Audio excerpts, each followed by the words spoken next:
കേരളത്തിലെ ഹേമ കമ്മിറ്റി റിപ്പോർട്ടും അമേരിക്കയിലെ എപ്സ്റ്റീൻ ഫയലിനെ പറ്റിയുള്ള ഒരു താരതമ്യ പഠനമാണ്. നമ്മുടെ സിനിമാ മേഖലയിലുള്ള ലൈംഗിക ചൂഷണത്തെപ്പറ്റി ഉള്ളതായിരുന്നു ഹേമ കമ്മിറ്റി. ഇത് ലൈംഗിക ചൂഷണമെന്നും പറയാൻ പറ്റത്തില്ല. കാരണം താല്പര്യമുള്ളവർ മാത്രം അതിന് വഴങ്ങിക്കൊടുക്കുന്നേ ഉള്ളൂ. അപ്പോൾ അവരുടെ അഭിമാനത്തെക്കാളും വലുതായിട്ട് അവർ കണ്ടത് സിനിമയിലുള്ള ഒരു ചാൻസാണ്. അപ്പം അതിനെപ്പറ്റി ഇവിടുത്തെ കോലാഹലം ഉണ്ടാക്കിയതൊക്കെ ഈ കുറുക്കിന് മുന്തിരിങ്ങ കിട്ടാത്തപ്പോൾ കുരച്ച പോലത്തെ കണക്കാക്കിയാൽ മതി. എന്നാൽ അമേരിക്കയിൽ അങ്ങനെയല്ലായിരുന്നു. കൗമാരപ്രായക്കാരായ പെൺകുട്ടികളെ ലൈംഗിക അതിക്രമത്തിന് വിധേയരാക്കുകയാണ് ചെയ്തത്. ജെഫ്രി എപ്സ്റ്റീൻ എന്ന് പറയുന്ന വലിയ ധനാട്യൻ, അയാൾക്ക് സ്വന്തമായിട്ടൊരു ദ്വീപും കപ്പലും വിമാനമൊക്കെ ഉണ്ടായിരുന്നു. അയാളുടെ പണി എന്നാണെന്ന് ചോദിച്ചാൽ കൗമാരക്കാരായ പെൺകുട്ടികളെ സിനിമയിൽ ചാൻസ് തരാമെന്നും മോഡലിങ്ങിനാണെന്നും പറഞ്ഞ് ഈ ദ്വീപിൽ കൂട്ടിക്കൊണ്ടുപോകും.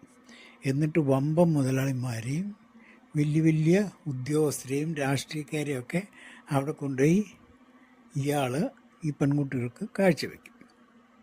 അങ്ങനെ അവർക്ക് ഏതാണ്ട് $1000 വീതം ഒരു കസ്റ്റമറിൽ നിന്ന് കൊടുക്കുമായിരുന്നു. ഈ എപ്സ്റ്റീൻ ഇതിന് പണമൊന്നും ആരുടെയും നിന്ന് വാങ്ങിയിട്ടില്ല. കാരണം അയാളുടെ ഉദ്ദേശം ഇവരെ ഉപയോഗിച്ച് സ്വാധീനം ചെലുത്തി അയാളുടെ ബിസിനസ് സാമ്രാജ്യം വലുതാക്കുക എന്നുള്ളതായിരുന്നു. അപ്പം ഇങ്ങനെ എടുത്തവരുടെയൊക്കെ റെക്കോർഡ്സ് അയാൾ സൂക്ഷിച്ചു വെച്ചിരുന്നു.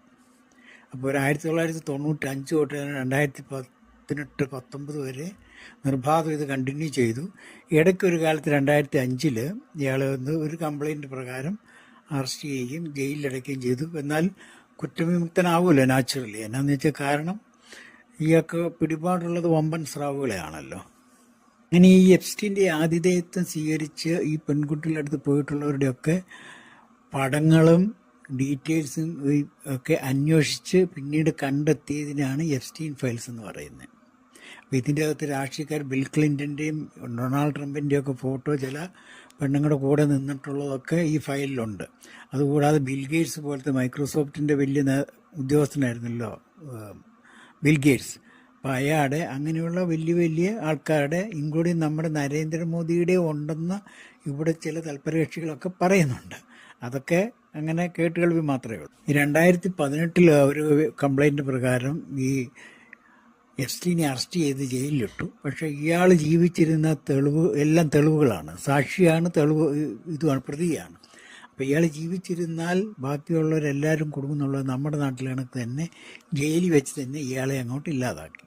പിന്നെ ഇതിൻ്റെ അന്വേഷണം നടത്തി കിട്ടിയ രേഖകളൊക്കെയാണ് എപ്സ്റ്റീൻ ഫയലിലുള്ളത്. അപ്പോൾ ഇത് പുറത്തു വിടണമെന്നും പറഞ്ഞ് അവിടെയും